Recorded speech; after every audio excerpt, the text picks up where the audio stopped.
You also wrestled for a while in WCW with Sting, among many other people.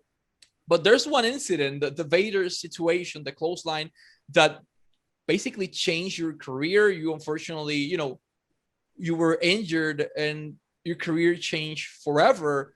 How do you took retirement? This guy that never had a plan to enter the wrestling industry, that was brought into it, that he fell in love with this, with the fans and with everything, suddenly was, everything was taken away from him. How do you feel at that moment? Well, it's interesting. Let me interject one other thought on the world heavyweight title. Let me just tag a little something on for your audience. So 1986, you asked me about that match, that question. Fast forward 3 years. Let's go there. Let me go there first. And Flair actually offered me the world heavyweight title not once but twice. Wow. Of which I'm probably one of the few guys who ever turned it down. Basically, thank you, but no thank you.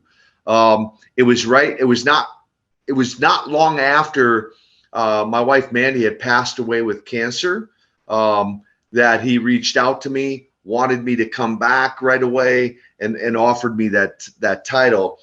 So just explain that to the audience, and then fast forward 3 more years to the match against Vader, where I was injured. I had 2 injuries that night, one to my neck, and found out I had a hernia. He's a big guy, right? 450, 500 pounds. And little did I know till the next day that I had suffered a hernia, picking him up for a body slam. But for the record and for your audience, neither of those injuries were necessarily career ending. I walked away. I decided to retire and walked away during the rehabilitation of those injuries, but it wasn't those injuries that prompted me to retire from the ring, if that makes sense. Of course it does. I'll translate this for the record. En 1989, Ric Flair le ofrece el título a el máximo de NWA, no una, 2 veces, para dárselo para que Nikita Koloff gane.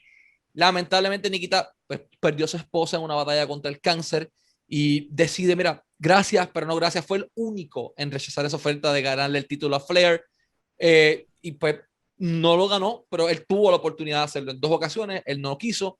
Dándole adelante en el tiempo, en el 92 contra Vader, él tenía ya una lesión en el cuello y tenía una hernia. La lesión que sufre con Vader no fue career ending. Él decide marcharse, pero él sufre una hernia levantando a Vader. Vader pesaba 450 libras, era un tipo pesado. A cualquiera le sale una hernia, pero entonces él es quien toma voluntariamente la decisión de retirarse de acción y de hecho nunca regresa a luchar posteriormente a eso.